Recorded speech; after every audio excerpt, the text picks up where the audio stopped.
जमाना कदीम की बात है, जब गांव के रास्ते कुच्चे और घरों की छतें मिट्टी की होती थी।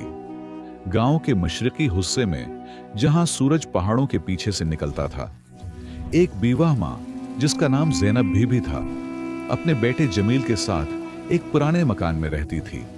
जमील बचपन में बहुत सीधा, खामोश और मां का फरमान बरदार था, मगर जैसे जैसे उम्र बढ़े, दुनिया की चमक और लोगों की वाहवाह ने इसके दिल में कुछ और ही बसा दिया।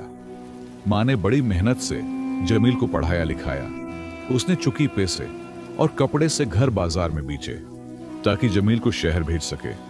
आखिरकार वो दिन, या जब जमील शहर गया, किस्मत ने साथ दिया और उसे एक ताजिर के यहां काम मिल गया और कुछ ही उर्से में वो ताजिर के कारोबार का अहम हिस्सा बन गया। पैसा उन्हें लगा, इज्जत बढ़ी और लोग उसका नाम जानने लगे। मगर पैसे और शहरत के साथ जमील का दिल भी बदलने लगा। कई महीने गुजर गए। मां गांव में अकेली चुकी पेश कर दिन गुजारती रही। वो हर रोज फजर से पहले जागते और शाम को सूरज ढलने पर दरवाजे के पास बैठ जाती, इसलिए कि शायद उसका बेटा जमील वापस जाए। लेकिन ना कोई खत या न कोई खबर। फिर एक दिन उसके दरवाजे पर एक काफिला रखा और एक नौजवान उतरा जो सजे हुए उमा में था। ये जमील था। लेकिन मां को देखते ही उसके चेहरे पर कोई खुशी न आई। मां दौड़ी, उसे सीने से लगाना चाहा, मगर जमील ने पगड़ी संभाल कर एक कदम पीछे हटाया और कहा, इम्मा, अब आपको समझना चाहिए कि मैं अब वो नहीं रहा जो बचपन में था। मेरे मकाम पर अब की सादगी का साया भी अच्छा नहीं लगता। ये सुनते हैं जैसे गांव की मिट्टी भी शर्मिंदा हो गई। मां खामोश खड़ी थी और आंखों में आंसू थे, लेकिन उसने सिर्फ इतना कहा, बेटा, मैंने तुझे पैदा किया, बाला पासा, तुझे ये मकाम मेरी दुआओं से मिला है। अगर मैं तुझे बोझ लगती हूं तो ठीक है, मैं दरवाजे की चौखट पर बैठ जाऊंगी, लेकिन बस एक बार, सिर्फ एक बार मेरी आंखों में देखकर ये कह दे कि तू अपनी मां को भूल चुका है। जमील का चेहरा लाल हो गया, लेकिन वो मां की आंखों में नहीं देख सका। उसने नजरें नीची कर ली और काफले को आगे बढ़ने का हुक्म दे दिया। जमील घोड़े पर सवार हुआ और धूल में सब कुछ पीछे छोड़ गया। मां दरवाजे पर बैठी रह गई, जैसे किसी ने उससे वहां बर्फ की तरह जमा दिया हो। इसकी आंखें दौड़ जाते बेटे को तब तक देखते रही जब तक कि वो नजरों से अब चलना हो गया। बाकी आंखों से आंसू बहने लगे।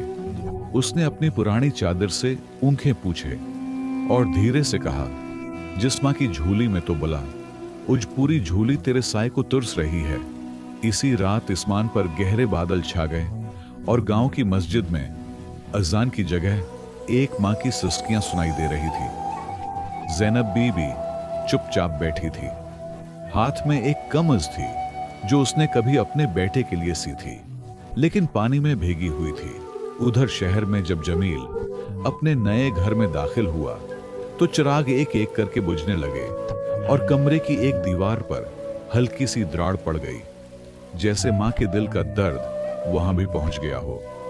इस रात शहर का माहौल अजीब सा था। जमील जिस कमरे में सोया, वहां का फानूस बार बार हिलने लगा, जैसे कोई साया वहां चल रहा हो। उसके ख्वाब बेचैन थे।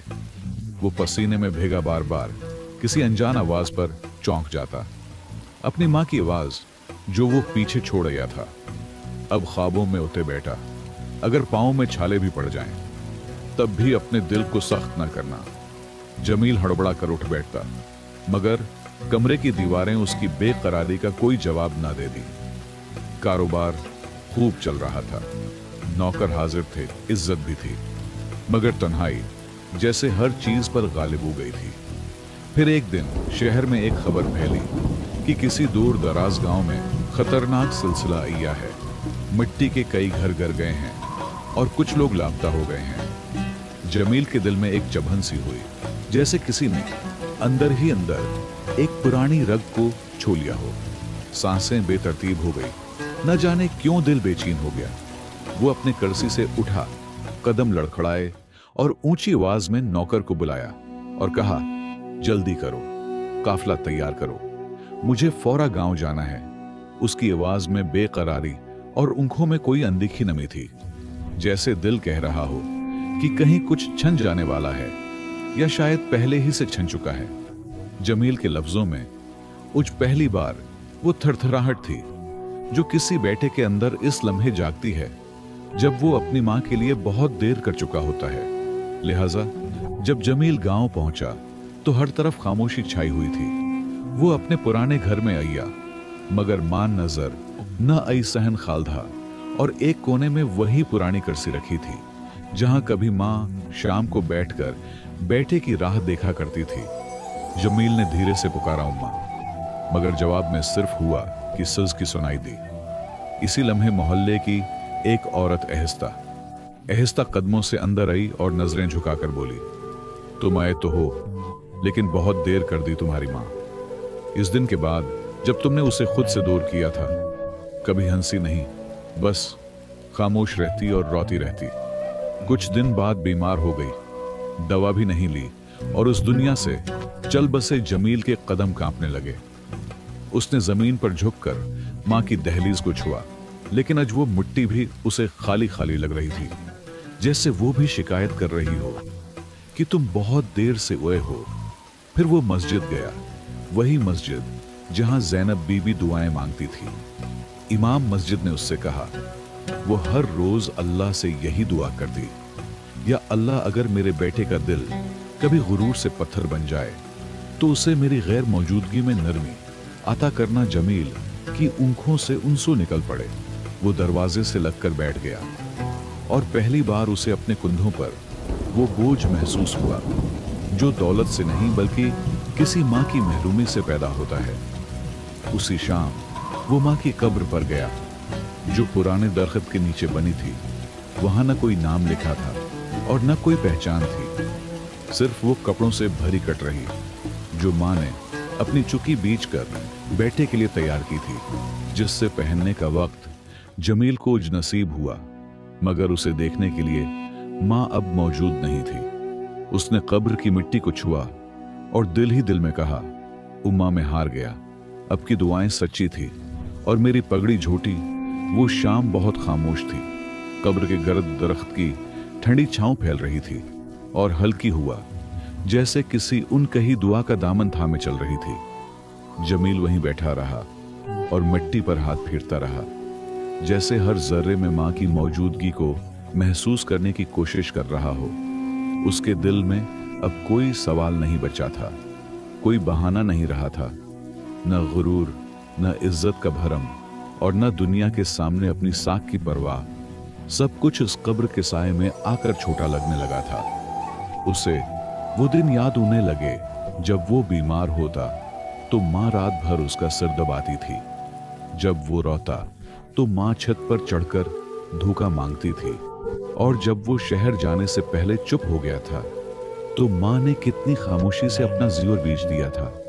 अगले दिन जमील ने गांव वालों को जमा किया। जिसका लहजा बदल चुका था वही जमील जो कभी गुरूर से भरा सिर उठाकर गांव में दाखिल होता था, अब झुके सिर के साथ सबके दरमियान खड़ा था। उसने फौरा कहा, मेरी मां यही रहती थी, मगर मैंने उसे वक्त पर नहीं पहचाना, इसलिए अब मैं भी यहां रहना चाहता हूं, इस घर में जहां उसकी सांसें चलती थीं। लोग हैरान थे कई की आंखों में, उनसू अगे और कुछ तो वो भी थे जिन्होंने मां को अकेले बैठे देखा था, मगर कभी कुछ न कहा। जमील ने मां के पुराने घर को वहीं से दोबारा बनवाना शुरू किया जहां वो कभी उसकी गोद में सोया करता था, लेकिन घर फिर भी वैसा ही रहा, सादा, खामोश और मां की यादों से भरा हुआ। रात को जब वो पहली बार तन्हा उसी कमरे में सोया जहां कभी मां के पांव की आहट सुनाई देती थी, तो उसे लगा जैसे कोई उसके सुरहाने बैठा है। हुआ कि सर सराहट में एक ऐसी तसल्ली थी जो सिर्फ मां दे सकती थी। जमील के दिल में अब सिर्फ एक ही ख्वाहिश थी, जो किसी और के लिए वही नर्म दिल बने जो उसकी मां उसे बनाना चाहती थी। उसने गांव के यतीम बच्चों को इकट्ठा किया, उनके लिए तालीम का बंदोबस्त किया, मां के नाम पर एक छोटा मदरसा कायम किया और हर रोज सुबह इसकी कब्र पर जाकर सूरत यासीन की तलावत करता। लेकिन जिंदगी बस यूं ही नहीं रखती। एक दिन गांव में एक मुसाफिर अय्या, एक बीवा औरत और उसका बेटा औरत की हालत बहुत कुछ माह जैसी थी, जिसे जमील ने बरसों पहले नजरअंदाज किया था। जमील ने उन्हें अपने घर में पनाह दी और लड़के को अपने साथ काम सिखाना शुरू किया। वो हर रोज उसे मां का एहतराम, खिदमत और आजिजी का सबक देता। इस लड़के के चेहरे पर उससे अपना बचपन नजर आता और दिल में सोचता, काश मेरी मां को भी कोई ऐसा मिला होता जो उसे भूलने ना देता, जो उसका सहारा बनता, जैसे अब मैं किसी के लिए बन रहा हूं। जमील अब दौलत मंद नहीं, दिलमंद था और दिल का सुकून वो उसे वही मिला जहां कभी एक मजबूर मां हर रोज मगरिब के बाद खामोशी से बेटे के लौटने का इंतजार करती थी। कई महीने गुजर गए। गांव की फजा में अब जमील का बदला हुआ चेहरा पहचाना जाने लगा था। वही जमील जो कभी गुरूर में मां को दरवाजे से वापस लौटा देता था, अब हर बूढ़ी औरत को मां कहकर बुलाता, हर यतीम बच्चे को बेटे की नजर से देखता। उसने गांव के कन्वे की मरम्मत करवाई और इस मस्जिद को भी नया बनाने का सामान भिजवाया, जिसकी छत एक जमाने में ज़ैनब बीबी ने बांसों से थामी थी। मगर जमील के दिल में एक खला अब भी बाकी था, मां की वो माफी जो उसने कभी जबान से नहीं मांगी थी और अब जिसका जवाब देने वाला दुनिया में रहा ही नहीं था। एक रात वो कब्र के पास बैठा था। आसमान साफ था, सितारे खामोशी से झलमला रहे थे। जमील ने मिट्टी को एहस्ता से छूकर कहा, उम्मा अब मेरे पास सब कुछ है, मगर दिल में वही कमी वाक़ है जो सिर्फ तेरी गोद पूरी करती थी।